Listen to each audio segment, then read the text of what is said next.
Hi everybody, I'm Jack and this is Raw Tropical Living. Thanks for joining me today.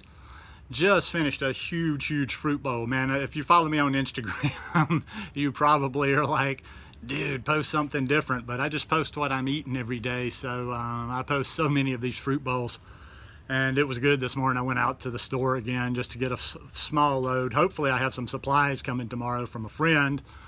But I needed to pick up bananas as always, so I went out and got me some new load of bananas and got a little bit of pineapple and then a few more mangoes. So came home and had a nice big fruit bowl. So I'm nice and fed and hydrated and ready to make it on through the day, although it's about noon right now. Anyhow, I was just thinking about this last night. Do you have, if you're struggling on this lifestyle, or if you haven't been successful with it, or if you're new to it, do you have an emergency plan? You know, I try to do these little videos. Mine are kind of like little psychological tricks and tips and little hacks for getting there, because the science is cool, but I don't jump into the science as much, because you can hear a lot better explanations on the science from people like Dr. Greger, Don Bennett, and a number of other people. So, you know, instead of you watching video after video after video on where do you get your protein, where do you get your calcium, you can knock out those basics in a few and you will know the nutrition of this lifestyle. Everything else is up here. This is what's defeating people. It's not a lack of recipes. There's more recipes online than you could ever possibly eat in your life. I mean, you know, even as a picky eater, how many recipes do you need? How many recipe videos, you know, how much different combinations do you need? You know, if you've some people, they've got like, hell, they must have 2 or 3 or 4 recipe books, and they're always searching like that's going to get them there. Love my recipes, ain't going to get you there. As far as the science, good to know, ain't going to get you there. But this is what's going to get you there: setting your mind, working out little tricks for yourself, making it easier for you to succeed on this lifestyle. You know, I talk about this over and over and over, but one of the simplest things you can do for yourself, and this would be, I've talked about it before, but this would be the number one thing on an emergency plan. You must always have good choices easily accessible. I don't mean you just have them somewhere in the house. If it take, you know, people are always using this food addiction, emotional eating, this and that.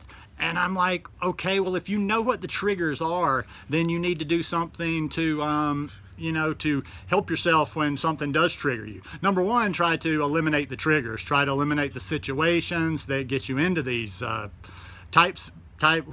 eliminate the situations where you feel like this by eating. You know, most of the time you haven't eaten. You've let yourself get hungry.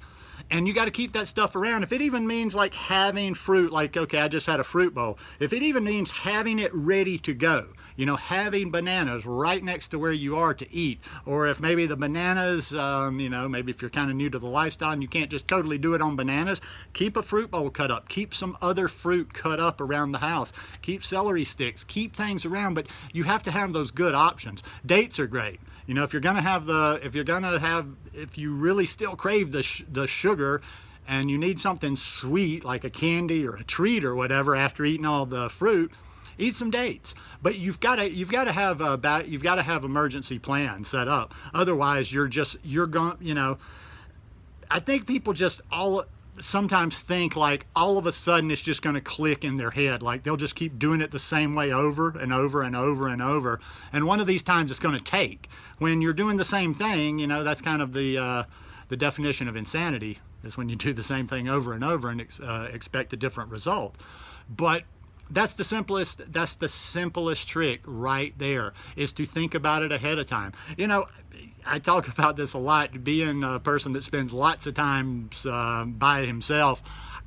I think probably too much. I overthink things, and I have contingency plans, and I think about, okay, what if this situation happened? Even sometimes I've got so much time on my hands, like if I'm in an airport, I start mapping out like, okay, what if the plane crashed? What if this happened? What if there was some kind of a violent situation on the plane? What would I do? A lot of times when I get in a building or somewhere I'm not familiar with and it looks a little dicey, I'm like, where are the exits here? How do I get out of here? I'm always making little contingency plans in my head. You know, I'm always aware of things, and that awareness is going to save you a lot of times. So And it's, you know, I can't say a particular strategy. That's just some suggestions as to have the food. But no, just having the food on hand. Now, what you have on hand and where exactly you keep it and your exact strategy, well, that's personalized. That's up to you. But you're just, you know, it's kind of like you're operating without a net. It's like being on the trapeze without a net below. You're just flying, you know, you're going to crash. You don't have something to fall back on. So, yeah, don't have to belabor the point that much in this video. Just have yourself an emergency plan.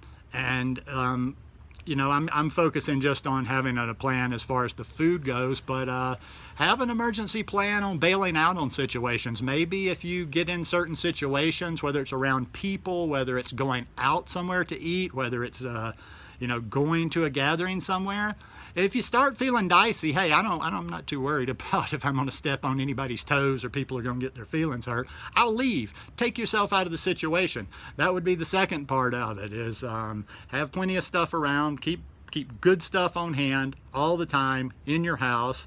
Try to keep as much as possible, especially if you're living by yourself and you don't have other people eating a different diet, lifestyle. Keep the bad stuff out of your house. If it's not there, you can't eat it. And if there's good stuff there and you're hungry, you're going to eat it. But just make little tricks up for yourself, whatever you need to do, but you need to have that plan. Like I say, the plan is yours. It's individualized. You got to figure it out according to your circumstances and the way you do things, but you're not going to just magically fall into doing this lifestyle one day. You're generally not going to magically fall into doing anything. Everything is problem solving, and you're working and tweaking. You do something one time, it doesn't work out for you. You adjust it. You don't have to totally go away from it or totally go in a whole different direction, but when it doesn't work out, you adjust it. You don't just keep doing the same thing over and over and over and over. You know, that doesn't make any sense at all. So anyhow, I'll stop right there. Just have yourself, that's all you really need to know. Just have yourself an emergency plan and know exactly what you're going to do, and even imagine little scenarios in your head. Okay, this happens. I'm at work and blah, blah, blah. This is the time of the morning that I usually have that crash from breakfast. So at this time of the day, I need to have food close by. Maybe I need to have it right there on my desk. So it's, you know, it's like there's no thought. You just pick it up and eat it. But like I say, that's all up to you, depending on your circumstances. But anyhow, hope this one helped a little bit. If y'all like it, give me a thumbs up. Hope you'll subscribe to the channel. And what day are we on today? We're on hump day. Actually, tomorrow is a holiday here in Costa Rica, although I probably won't get off the property. It is Independence Day, September 15th, and I've been hearing the drums, and they start practicing the marching bands, and it's a pretty big to-do. And it's always cool because most every little town will have a parade, and the kids will dress in traditional Costa Rican garb, and they do a little parade, and it's always cool to see. And it's a lot of fun. They really get into it down here, and so yeah, tomorrow's a holiday. But anyhow, halfway through the week, if you're back most places, the work week, and just hang on, the weekend will be here soon. Love you guys. Peace.